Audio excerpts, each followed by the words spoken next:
Hello, everyone. How are you? Oh, tell you what, sound would be good. Sound would be good. Hello, everyone. It's Tea Time Live. How are you? I wasn't here last week. I'll tell you more about that. If you're interested later, I was away on the Anne Boleyn tour, but today we're going to talk about HMS Gloucester. That's going to be our main theme for the day anyway. I'm sure we're going to go through all sorts of things. I'm streaming live on YouTube and Facebook. Hopefully I'll upload this to Instagram later. And if you're listening or watching on the watching on the catch up or listening on the podcast later, hello to you too. I can see Catherine, Madeline, welcome as a new member, Deborah and Marianne over there on YouTube. So last week I put out sort of a pre-recorded hour about Anne Boleyn. I am away actually on the Anne Boleyn tour number 2 for 2024 next week. So I'm intending anyway to do another pre-recorded one for next week. It went down quite well, so that's good. And it might be more Anne Boleyn themed. Actually, I know there's a lot of Anne Boleyn, and I know sometimes it's like, let's just get off Anne Boleyn, but she's a good case study for someone whose story we think we know, and actually it's still developing. So I might do something on that. Amanda is in frosty Chile. We've got sunshine, which is great. Last week on the tour, it wasn't cold or hot. It was sort of in the middle, which actually, as a tour organizer, I found quite good because I didn't have to worry about anyone overheating or getting too cold. But it would have been nice to see a little bit more sunshine. Anyway, the sunshine is coming out, so that's good. Fare Thee Well is coming all the way from Florida to the Gloucester History Festival. I may be there. She's asking if I'll be there. I might be there. I'm not sure. It's very, very close to some other traveling that I'm doing, although it's not that far away from me. It's about an hour away from me. So any tips?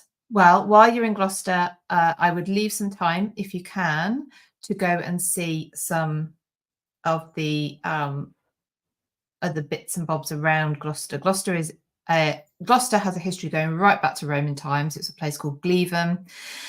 They have unearthed lots and lots of artifacts, or lots of things, mosaics and artifacts, as building around the city has continued, and many of those are in I think it's called the Westgate Museum.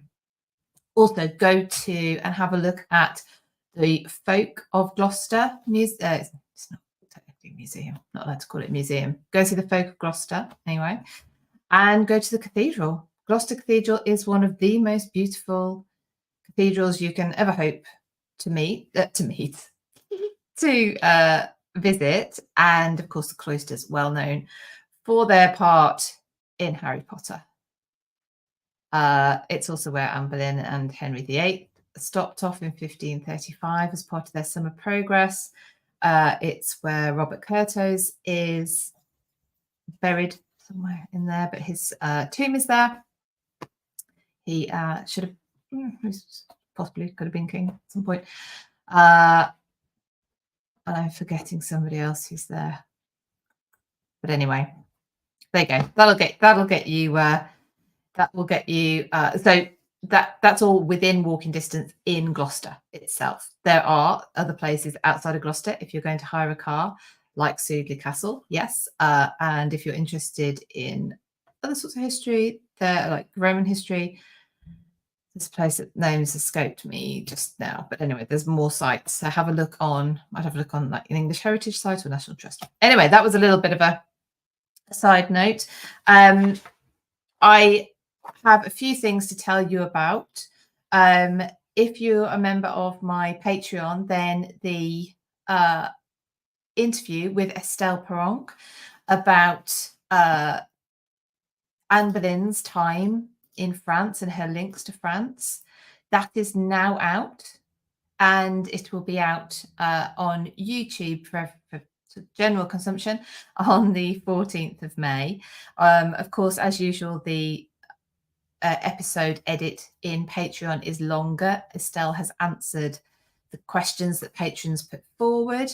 If you would like to see that extended interview, which is available now, like I say earlier, then it goes on general release, then you can join my Patreon at patreon.com/British history. It's £5 a month. And of course, you can cancel anytime. I know people's circumstances change all the time, but there is lots in there. That is the best way to support me. If you want to support me, it allows me to do things like buy my new microphone, which I'm really, really loving using. But I can give you a lot back too. Access to historians, including some bonus content that's going to be coming out over the summer, and that is the talks that have been taking place on my tours. So there will be 2 talks from Gareth Russell about Anne Boleyn from Hever to Hampton. He goes into her heritage. The Irish heritage of Anne Boleyn is much less talked about. They were in her father's family were incredibly wealthy, incredibly influential. He goes into that, and another talk about the events happening around 1536, and then well, actually her whole downfall. James Clark, Professor James Clark, who I know I go on about a lot, but I met him in person. It was very exciting for me. He is talking about Anne's religion. Fascinating. In the first few minutes of his talk, like I say, just if you're just joining, these will be available in my Patreon over the summer. I will make them available. He's talking about Anne's religion, and of course points out within the first 2 minutes the Reformation, which Anne's name is always linked to, hadn't happened in 1536. Anyway, and then he goes on into more depth, and we have Kate McCaffrey talking about Anne's Book of Hours and the annotations. Her research into Anne's Book of Hours continues and is updated, and so there's another talk.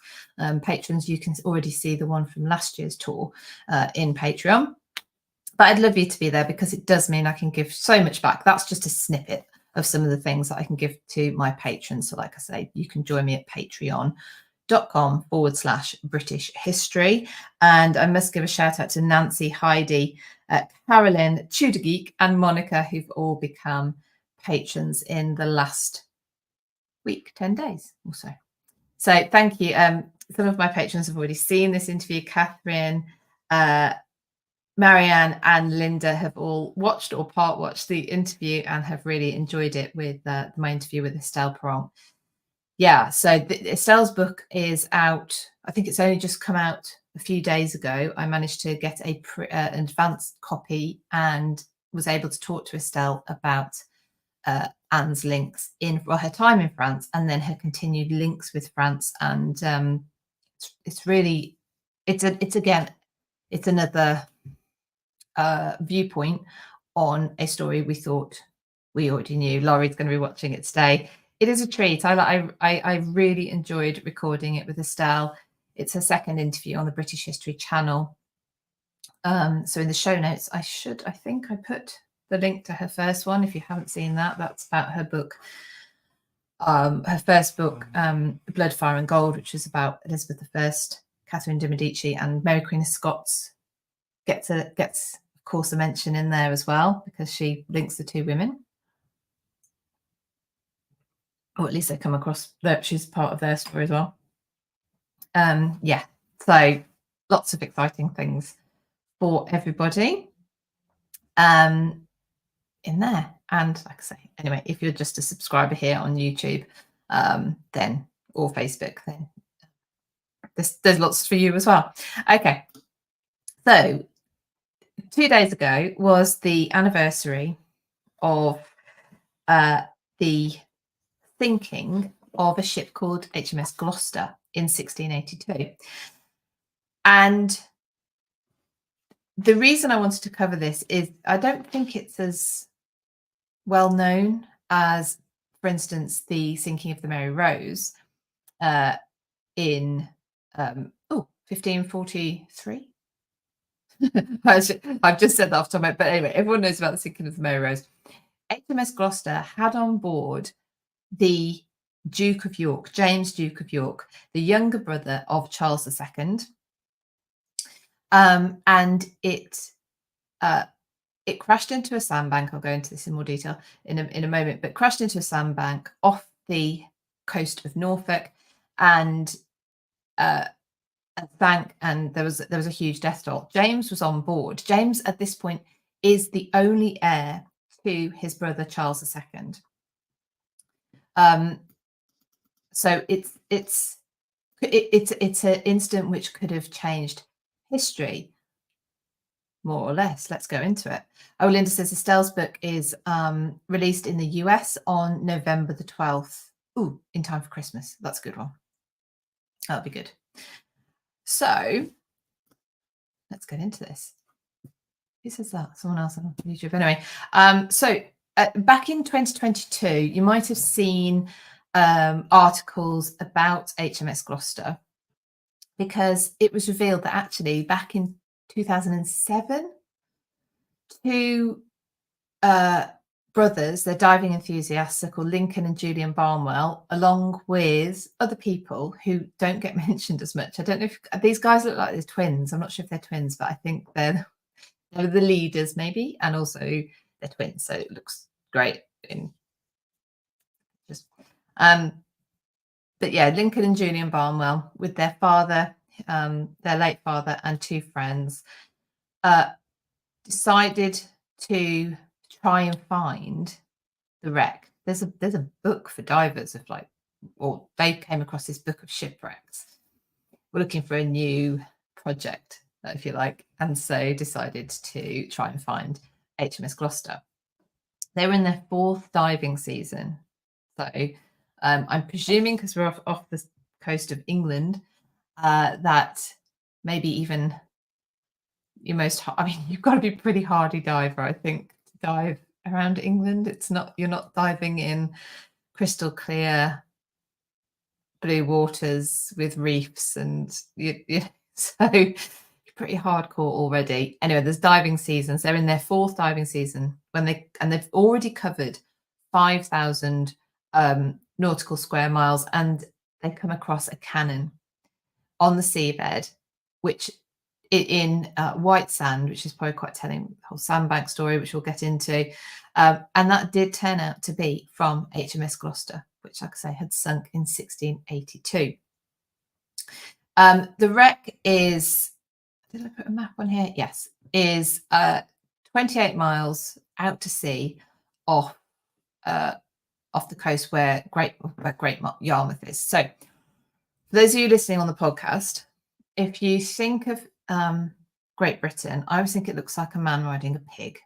I think I've said this before. Take a look, see if you agree with me. But the bottom of the pig, sorry to Norfolk, is the county of Norfolk, and I'll just do Sussex. Anyway, off the bum of the pig, 28 miles out to sea, is the wreck site. I think the actual location is still secret because the ship is still there, but they were able to bring up multiple artifacts from it, and so it's been described as the single most significant historic maritime discovery since the raising of the Mary Rose in 1982. That's Professor Claire Jowitt, who said that, from the University of East Anglia. So you've got the ship, but just like the Mary Rose, and I think more excitingly than just the ship, is the artifacts that are on it, and that have been retrieved from it already. So things like clothes and shoes, wine bottles that are still corked. So these have been recovered from the wreck. In 2012, the brothers actually recovered the ship's bell. So another sort of piece of evidence to confirm that this is HMS Gloucester that they had found. Now the Mary Rose, of course, for any of you who don't know, is was raised in 1982. I'm sure you all do know this, and I know I've covered it a couple of times. Raised in 1982 from the Solent, which is off the south coast near Portsmouth, and she is now in a permanent. It's actually the dry dock, and they've built this museum around her with displaying many of her artifacts, not all, but in the same way that the Mary Rose is a time capsule of life on board a Tudor warship. HMS Gloucester is the same for the Stuart era. She was built in 1652. So by the time she sinks, she's 30 years old. And she's seen a lot of action, unlike Mary Rose. Mary Rose did see a bit, I think, actually. That's unfair. Mary Rose did see a bit. But HMS Gloucester saw action during the Anglo-Spanish War and the two, the Second and Third Anglo-Dutch Wars. Get track of this a lot. Also, I didn't go into this too much in my research because I wanted to tell the story of the sinking, but was also did travel over to the Dominican Republic, what's now is the Dominican Republic, to try and grab that from the Spanish. That didn't work, so they took Jamaica.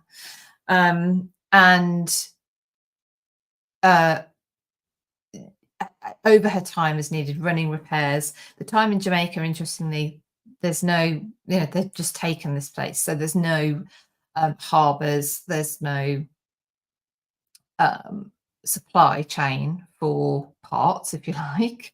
So the wood that they needed to make repairs, the sailors or the carpenters on board, presumably everyone would have mucked in, but had to go and find the tree and sort the wood and all this stuff that is probably, I imagine, very skilled to know what to do, where to look, how to manage the wood.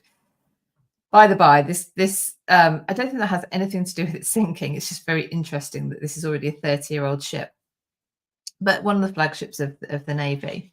And like I said, she sank on the 6th of May off the coast of Norfolk, so just out from Great Yarmouth. And the ship's manifest doesn't survive, so it's not known for certain how many people were on board, which means that we don't actually know how many people died, but estimates, I mean, it's a wide estimate, for between 130 and 250 people died. I'll get back to this picture later, but this is showing HMS Gloucester marooned on a sandbank. So she could have had around about 300, possibly up top end 400 people on board. And with that many people on, and that ship sunk within an hour. James, Duke of York, does survive. He goes on to become James II. So had he have died on the ship, then it's interesting to think how history would have taken a turn. But let's go through what did happen, and then we can maybe come back to that. James was heading to Scotland. This is why he was aboard HMS Gloucester. And the previous 2 to 3 years, so between 1679 and 81, there had been what is known as the exclusion crisis. Charles II and his wife, which I do have a picture of somewhere. Here we go. Catherine of Braganza hadn't had any surviving children, although Charles did, but they weren't legitimate. So his only heir was his brother. His brother, who was 3 years younger, James, Duke of York. James, however, rather awkwardly, had publicly converted to the Roman Catholic faith at a time where there was intense hostility towards the Catholic religion. And in May 1679, a faction in Parliament led by the Earl of Shaftesbury and the Duke of Monmouth introduced a bill to the House of Commons with the express intent of excluding James from the succession. And because that actually looked quite likely to pass, Charles, reminiscent of his father, dissolved Parliament And that that actually happened a couple of times over the next a few times over the next couple of years, should I say, uh, where Parliament was convened and then dissolved. However, in 1681, the Exclusion Bill did actually pass in the House of Commons. So, just to try and explain how it sort of works in very simple terms, is the members of Parliament sit in the House of Commons, and there's a bill put forward, it's debated, they take a vote. If it's passed, it goes up to the House of Lords. These are lords, literally. They're the nobility, hereditary peers. That system's changing slightly now, but it would have to pass through there as well. And it's defeated in the House of Lords. Just a bit of a side note. So we see the seeds here of party politics, because those who've been in favour of the exclusion were also generally against what they saw as arbitrary governance of the monarch. They also identified as anti-Catholic. And that group of politicians became known as the Whigs, which you might have heard of, because the Whigs and the Tories dominated politics for the next 2 centuries.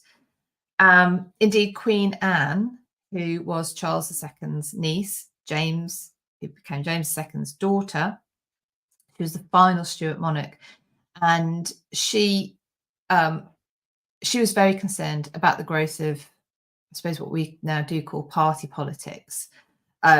She recognised that it would become an adversarial system, one that pits one side against the other, and thwart any attempts to find the best solution, because the best solution might be a compromise. The best solution might be agreeing with your opposition, and that actually that's going to not happen, because you've got these parties that are pitted against each other. And Anne was correct. It's not the best for anybody. But that's a bit of an aside. But this is sort of, anyway, the seeds around this time. But with that bill defeated, Charles was keen to have his brother and his family back together. Now, James's wife, Mary of Modena, his second wife actually, his first wife had been a lady called Anne Hyde. She was the mother of Mary, who had become Mary II, and Anne, who had become Queen Anne. So his second wife is Mary of Modena, and she was in exile not exile as such, but she was more comfortable up in Scotland. I don't know how to put it, but anyway, she's up in Scotland. So this is why James is on board HMS Gloucester. He is heading to Edinburgh to bring back his pregnant wife, Mary. James has he quite likes being on ships. He was Lord High Admiral following the restoration of his brother in 1660. He becomes Lord High Admiral.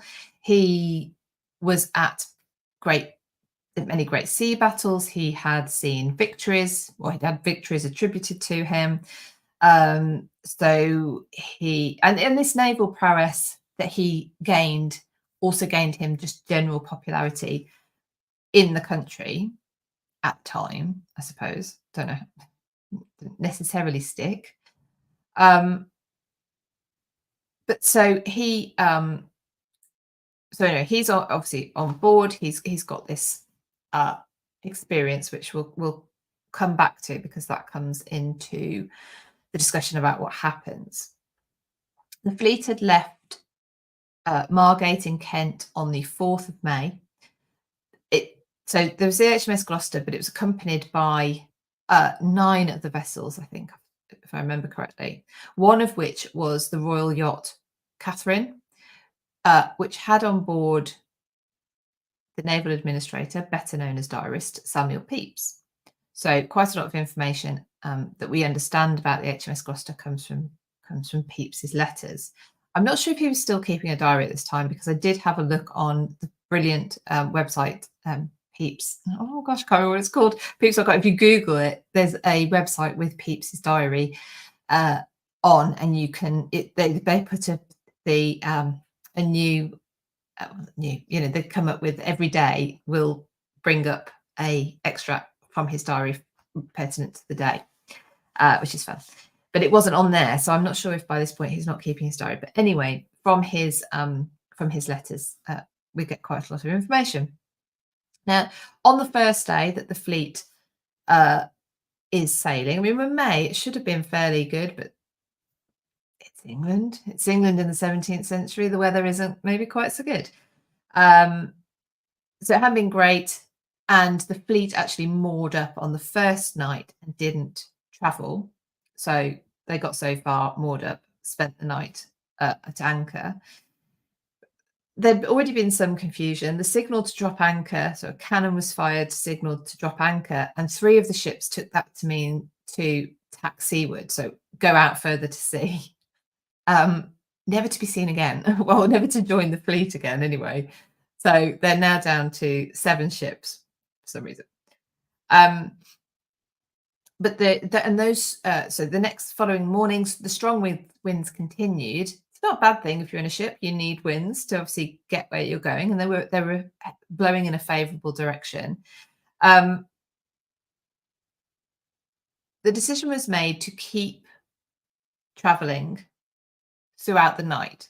So as opposed to the first night when they moored up and went to anchor, they decided the second night, or it was decided, that they would carry on. They were travelling at quite a speed and could draw some parallels, although some people won't like this, with another famous ship sinking, the Titanic.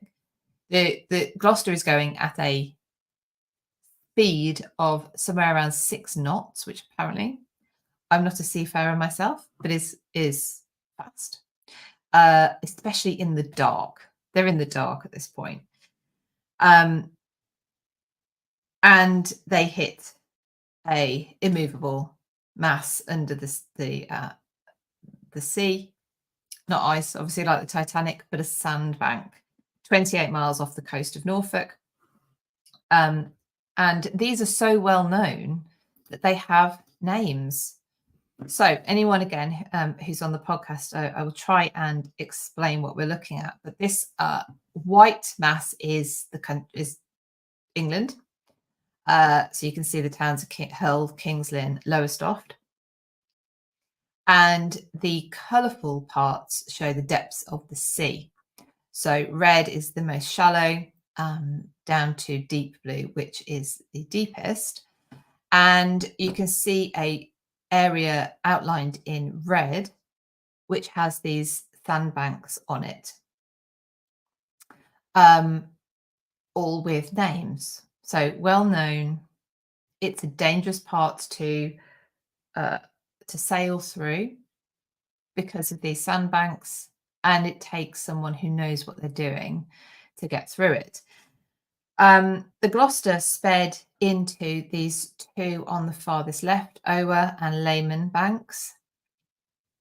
Ower and Lehman Banks. And the impact was so severe that the rudder broke on impact, and it killed the tillersman, who obviously had been at the tiller. A protocol dictated that James should be first off the ship until he was rescued. Nobody else should be rescued. But first, he insisted on not abandoning ship. Not clear why. And even then, once he agreed to get off the ship, he wanted to go back to get his strong box, which presumably had important documents in there. And that inevitably delayed the rescue of the rest of the crew and passengers, which led to or contributed to the loss, quite a large loss of life. We're looking at, what did I say, between 130 and 250 people potentially who died. There is a book which I'll put a link to under the in the show notes, which talks about Samuel Pepys. I'm sorry, I didn't write it down, but Samuel Pepys and the sinking of HMS Gloucester, something about that, by a man called Pickford. And again, I apologise, I can't remember his first name, but he was explaining in a lecture I saw that this depiction, so again, anyone listening on the podcast, you can Google this, Johan Dankert's picture of the wreck of the Gloucester off Yarmouth. It's held at Royal Museums, Greenwich. Kind of shows it almost like it looks like it's coming up to a beach. And Pickford explains that the sand, it's more to show the narrative, if you like, because the sandbanks would not have been visible above the water. So yeah, so it wouldn't have shown. Like I said, the ship sank within 1 hour. And it wasn't just crew on board, noblemen died as well. And so close to the exclusion crisis, or this being so close to the exclusion crisis, this was a incident that had to be managed in terms of James's reputation. Excuse me, I'm going to take a sip of my tea. And any implication that James was involved in any of the in the decision to take this route, go through the night, go at such speed, delay the rescue, none of that could come out publicly. James's supporters didn't want that to come out. Obviously, people on the ship are James's supporters, because they knew that there was a high chance then of this exclusion bill being taken up again and being passed. So PR in Stuart times is just as good as in Tudor times. Medals are struck almost immediately to commemorate James's steadfastness. I can't say the word steadfastness in the face of this, this tragedy, this crisis. Presumably, also, I think celebrating his survival, like it's an act of divine intervention. The pilot, so as I understand it, like I said, I'm not a seafarer, but I do know someone who is. A pilot is someone who would have specific knowledge of a body of water and would be maybe come on board. He might have been on for the entire journey, because this is a fairly short journey, but a pilot will come on board and they will have specific knowledge, in this case, of course, about the sandbanks off Norfolk, and would basically choose the path, the route through. The pilot for this journey was a man called James Ayres, Ayres. And James had argued with James, Duke of York, had argued with James Ayres, let's call him Ayres from now on, about the route, the journey. But after the incident, he wanted him hung. He wanted Ayres hung. He wasn't, but he was court-martialed and he was imprisoned. So and there had been, I think these were probably started by James's supporters, but conspiracy theories that in fact the accident wasn't an accident at all, and it was an attempt on James's life. I'm pretty sure there's better ways of attempting to get James, Duke of York at this time, which doesn't include crashing a ship. Clearly it didn't work anyway. It didn't kill James. James thought that his experience as Lord High Admiral and his experience at the sea meant that he could read the maps at the time of where these sandbanks were. Unfortunately, they hadn't been plotted accurately. They'd been plotted that they were there, but they must have recognised they needed a pilot, that this wasn't something that that you could just navigate yourself without an expert on board. But anyway, presumably James thought he had some good information about it. Now, James did, of course, succeed. Oh, I should show you this picture of James again. It's a portrait of James. You can see it's in his time as Lord High Admiral. In the background, you can see ships. He's dressed as the god Mars, proudly showing off his legs. So there you go. Good for James. And James does become king on the death of his brother in 1685. The baby that Mary of Modena was carrying, if you remember, I said James was going to Scotland to get her, to bring her back to Charles's court. Charles was keen to put the succession to bed, I suppose, and have James and his wife and their new baby at court. Unfortunately, the baby that Mary was carrying, it was a girl called Charlotte Maria, and she was born in the August. So this happens in the May. She was born in the August, and unfortunately, she dies in the October. I mean, this couple lost a lot of children. I think Mary has. I am trying to remember this, so I may get this wrong. I think she has about 7 or 8 children, most of whom die young or are stillborn. It's very, very, very sad. Marianne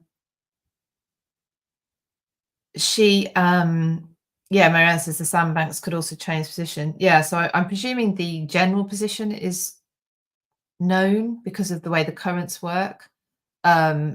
But yeah, absolutely, certainly, you'd want someone who knew what they were doing, charting your course through them. Now, Mary of Modena and James,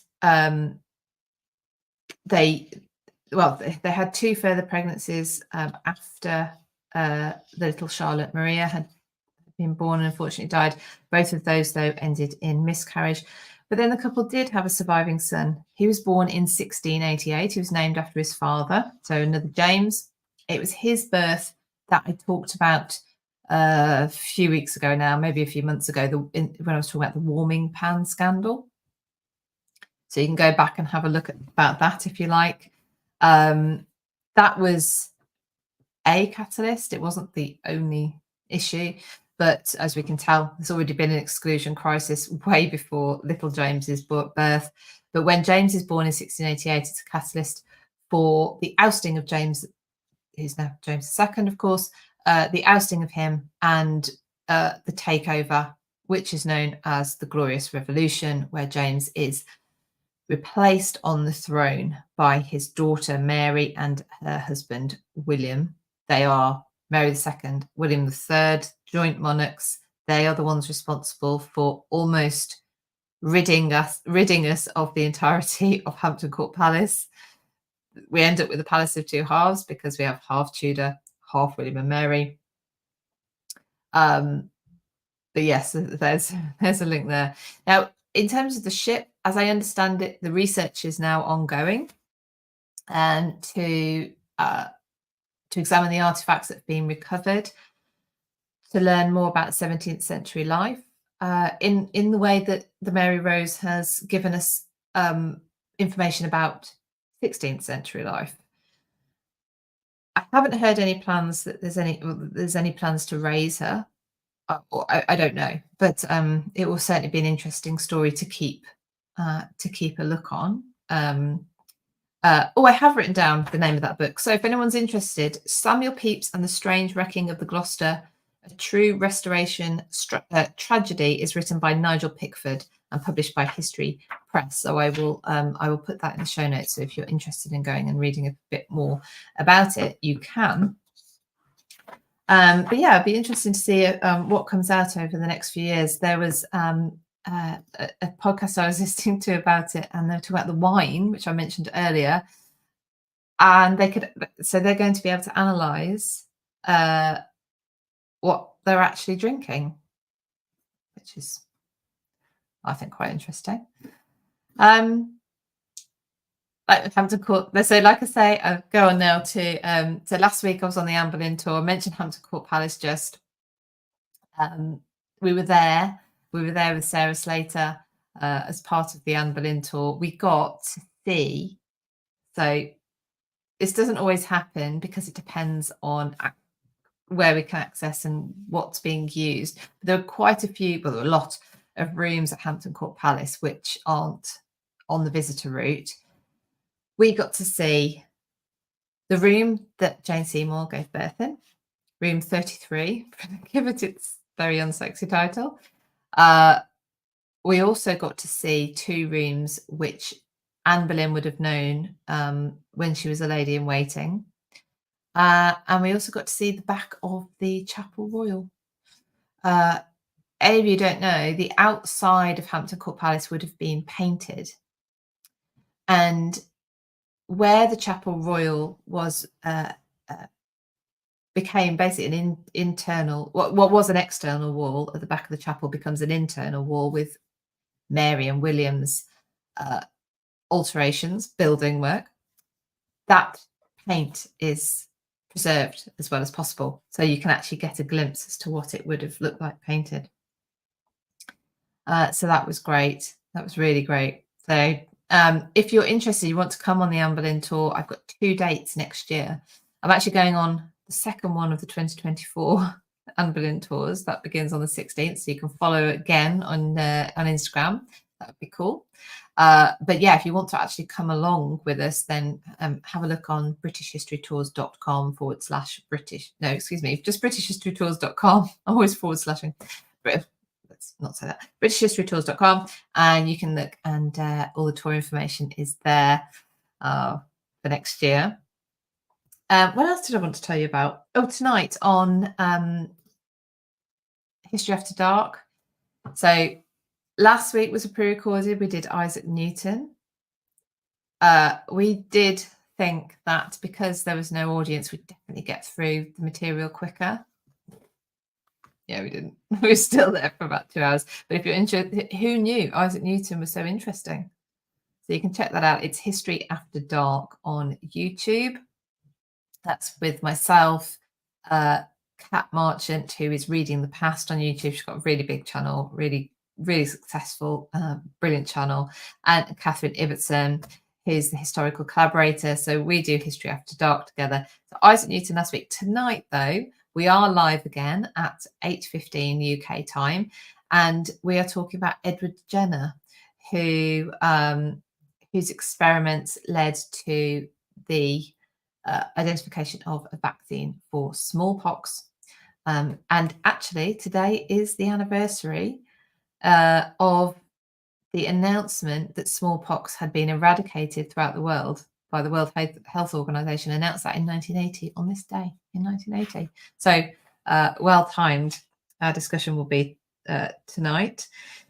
Like I said, next week, I hopefully will be here in terms of, I will do a pre-record. I've got a couple of ideas as to subjects I want to cover. And also, though, this Sunday, if you would like to come, or if you're in my Patreon already, we've got book club.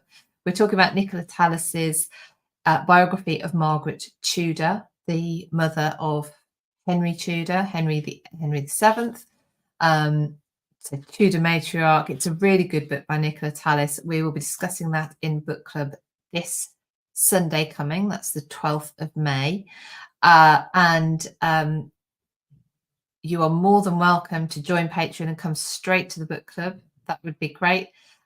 Next week, I will announce, or remind everyone in Patreon, and I will announce what our next book will be, mainly because while I'm here, I can't remember. I think, because it's definitely in the list, that it's Helen Carr's book on John of Gaunt called The Red Prince.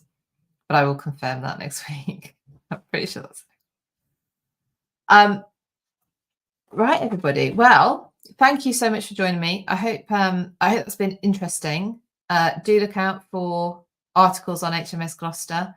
I'm interested to see where they go with it next, and if we end up with a ship from 100 years after the Mary Rose in the same sort of uh, way that it gives us this insight into life, obviously on board a ship, but um, to the wider Stuart society at the time, that would be fascinating.